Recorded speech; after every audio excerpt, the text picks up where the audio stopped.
Hello friends, palazzo pant का cutting करने के लिए सबसे पहले मैं ये कपड़ा बिछा लिया हूँ।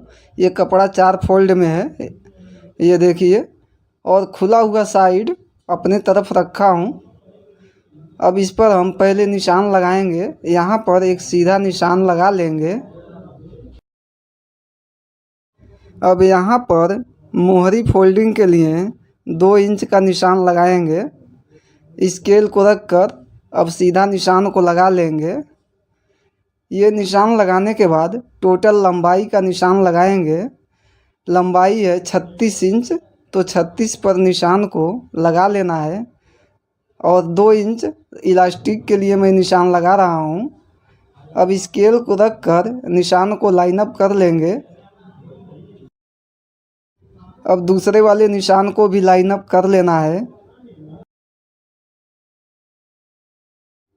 ये साइड में आधा इंच का मैं मार्किंग पहले से कर चुका हूँ, वो मार्जिन का निशान लगाया हूँ। अब यहाँ पर आपको ध्यान देना है, हिप 44 इंच है, तो 44 में भांगा 4 करेंगे तो 11 इंच होगा। 11 में प्लस 2 करेंगे तो 13 इंच होगा। तो 13 पर इस तरह से निशान को लगा लेंगे। और यहाँ से फिर 13 पर निशान लगाएंगे और यहाँ भी 13 इंच पर निशान लगा लेंगे। अब स्केल को रखकर निशान को सीधा लगा लेंगे।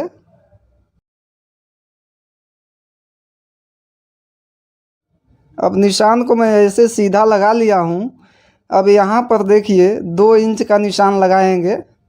दोस्तों, ये निशान हिप के अनुसार लगाते हैं। अगर आप हैवी साइज़ का बना रहे हैं तो 2 इंच का निशान लगाएं। अगर आप चाहें तो 1.25 पर भी निशान लगा सकते हैं, लेकिन ये साइज़ हैवी है इसलिए मैं 2 इंच पर निशान लगाया हूँ।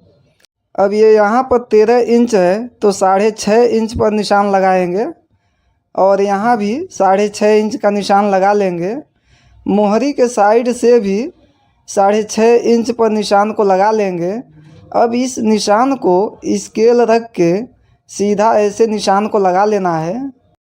मोहरी चाहिए 8 इंच, तो बीच सेंटर के निशान से रख कर के 4 इंच इस साइड में और 4 इंच यहाँ पर निशान को लगा देंगे। अब ये निशान लगाने के बाद ये स्केल रख कर के यहाँ से निशान को ऐसे लगा लेना है।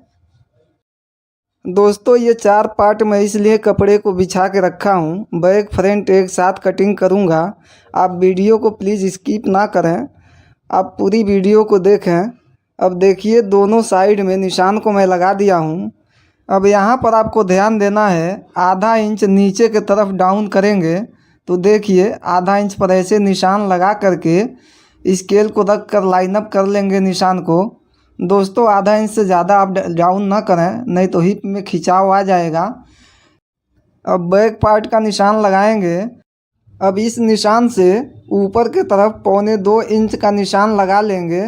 दोस्तों, ये 1.25 इंच इसलिए बैक पार्ट में ऊपर की तरफ लगाते हैं, बैठने पर खिंचाव आ जाता है। तो ये 1.25 इंच 2 इंच आप निशान ऊपर की तरफ करके लगा सकते हैं। अब ये निशान मैं लगा दिया हूँ। अब यहाँ से हिप के तरफ निशान लगाएंगे। पहले स्केल से निशान को ऐसे मैं सीधा मिला देता हूँ। अब देखिए यहाँ पर 2 इंच का निशान यहाँ लगा लेंगे। अब स्केल को रख कर निशान को ऐसे सीधा लगा लेंगे। अब यहाँ पर ऐसे सीधा निशान लगा लेना है। देखिए अब यहाँ से 2 इंच का निशान ऐसे लगा लेंगे। इसके बाद मोहरी के साइड में 1.5 इंच का निशान लगाएंगे।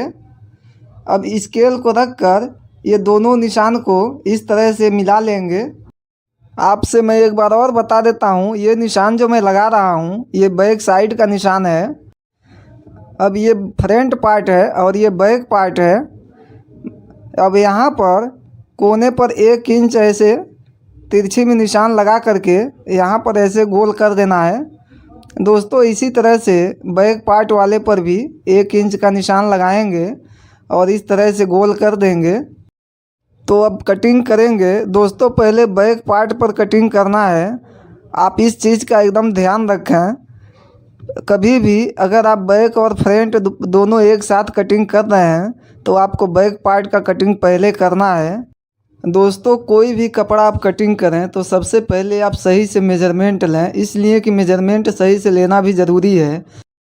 अगर आप सही से मेजरमेंट नहीं लेंगे तो प्लाजो हो या कुर्ती हो, कुछ भी हो, परफेक्ट फिटिंग नहीं आएगी उसमें। इसलिए मेजरमेंट का भी ध्यान आप रखें। अब ये कटिंग करने के बाद मोहरी के साइड में भी कटिंग कर लूँगा। अब यहाँ पर कट लगा लेंगे। ये कट आपको स्टिचिंग करते समय काम आएगी। मोहरी फोल्डिंग करते समय ये कट आपके काम में आएंगे। अब ऐसे फ्रंट पार्ट को उठा लेंगे और बैक पार्ट को पहले साइड में रखेंगे। तो देखिए ये बैक पार्ट है जो मेरे हाथ में है, इस पर मैं बैक लिख देता हूँ। अब इसे साइड में रखने के बाद फ्रंट पार्ट को सही से बिछा लेंगे पहले। अब यहाँ पर जैसे यहाँ मैं डाउन किया हूँ आधा इंच, ठीक इसी तरह लास्टिक फोल्डिंग करने के लिए जो मार्जिन छोड़ा हूँ यहाँ भी आधा इंच डाउन करेंगे। तो देखिए ऐसे डाउन करने के बाद स्केल को रख कर निशान को सीधा लगा लेंगे। अब मैं निशान ऐसे सीधा लगा लिया हूँ, इसी निशान पर कटिंग करूँगा।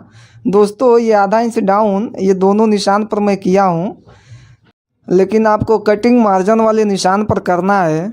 दोस्तों मेरा कटिंग करने का आइडिया कैसा लगा आप कमेंट में हमें ज़रूर बताएं। मैं आपको स्टेप बाय स्टेप कटिंग करने के लिए प्लाजो पैंट का बताया हूँ। आपके कमेंट का मैं इंतज़ार करूँगा, आप हमें ज़रूर बताइएगा। अगर आपको कटिंग करने का आइडिया अच्छा लगा तो भी बताइएगा।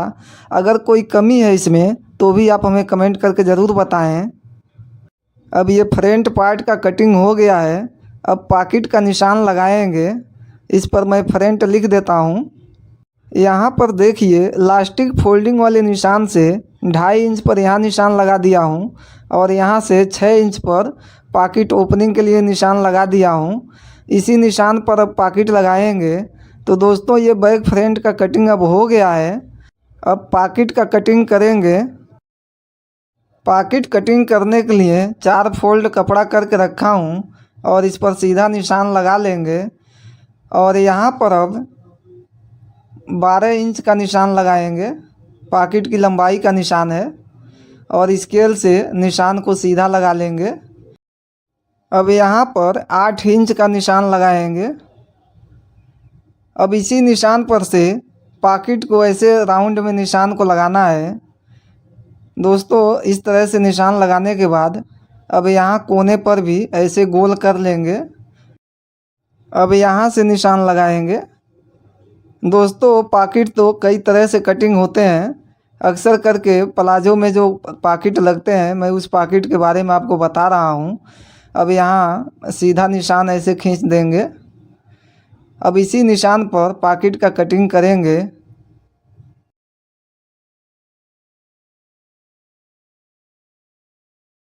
इस तरह से पॉकेट का कटिंग करने के बाद अब पॉकेट का जो मुंह खुला रहेगा उसका निशान लगाएंगे। तो 6 इंच का निशान ऐसे लगा लेंगे। ये देखिए 4 तह में ये पॉकेट का कटिंग किया हूँ। दोनों साइड में पॉकेट लगाएंगे। प्लाजो की कटिंग अब पूरी हो गई है। तो आइए अब मशीन पर चलते हैं और प्लाजो को बनाते हैं।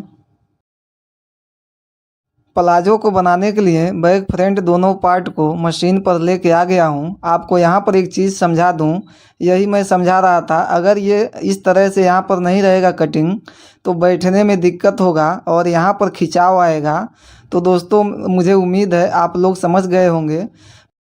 अब यहाँ से बैक पार्ट को हटाएंगे और पहले फ्रंट पार्ट में सिलाई लगाएंगे। तो दोस्तों ये फ्रंट पार्ट है। अब यहाँ पर ऐसे 1 बूट का मार्जिन लेकर सिलाई लगा लेंगे। इसी तरह से बैक पार्ट में भी सिलाई को लगा लेना है।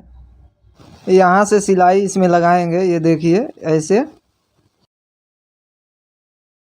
अब धागे को कट कर लेंगे।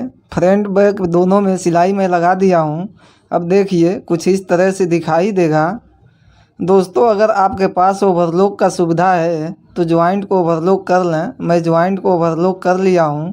अब इसमें मैं पॉकेट लगाऊंगा। ये जो निशान लगाया हूँ इसी पर पॉकेट लगाना है। ये 6 इंच का निशान है और ये लास्टिक के पास से 2.5 इंच का निशान नीचे लगाया हूँ। अब इस पर ऐसे कट लगा करके पॉकेट को बनाएंगे। अब ये पॉकेट है, इसमें से 2 पार्ट उठा लेंगे। अब देखिए यहाँ भी ऐसे 6 इंच का मुंह मैं खोल दिया हूँ। इसी निशान पर पॉकेट को बनाएंगे।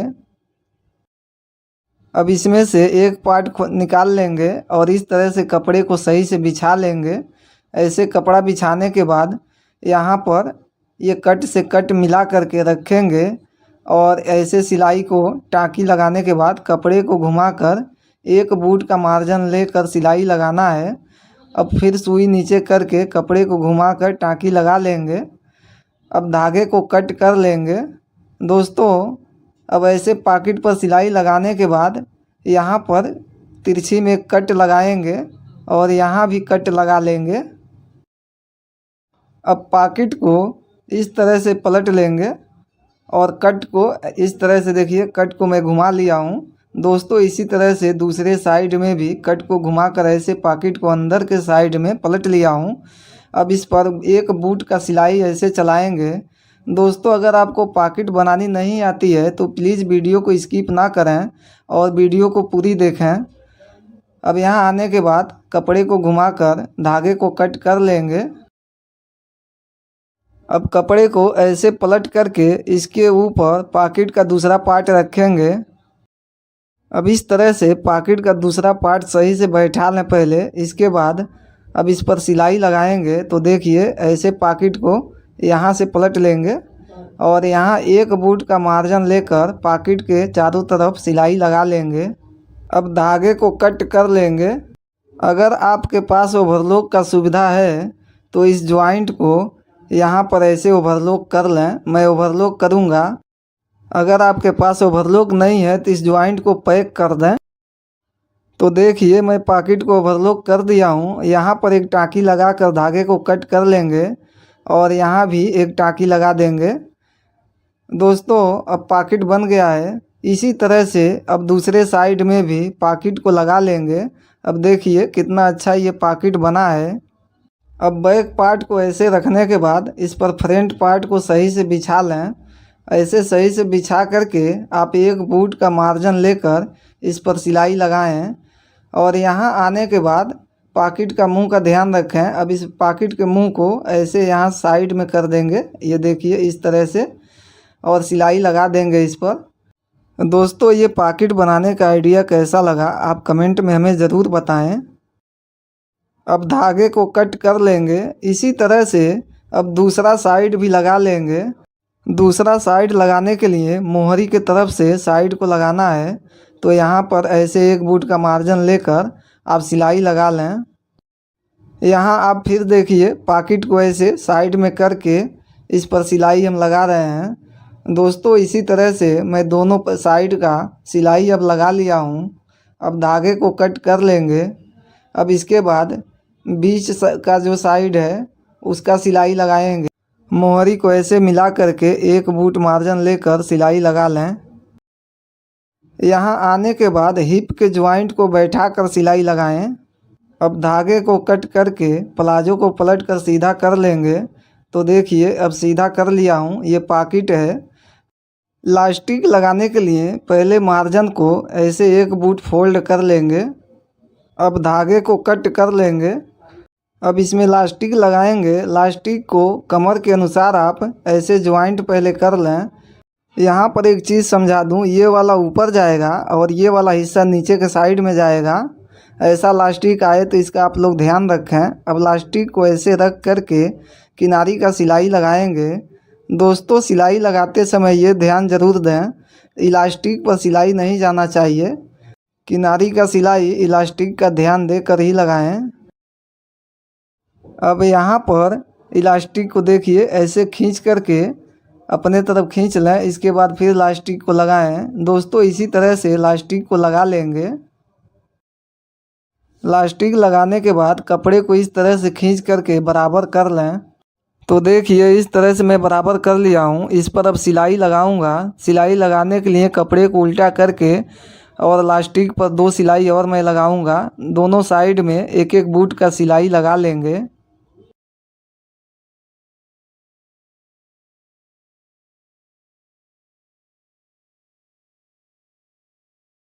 तो देखिए अब दोनों साइड में सिलाई को ऐसे लगा दिया हूँ। अब मोहरी को फोल्ड कर लेंगे।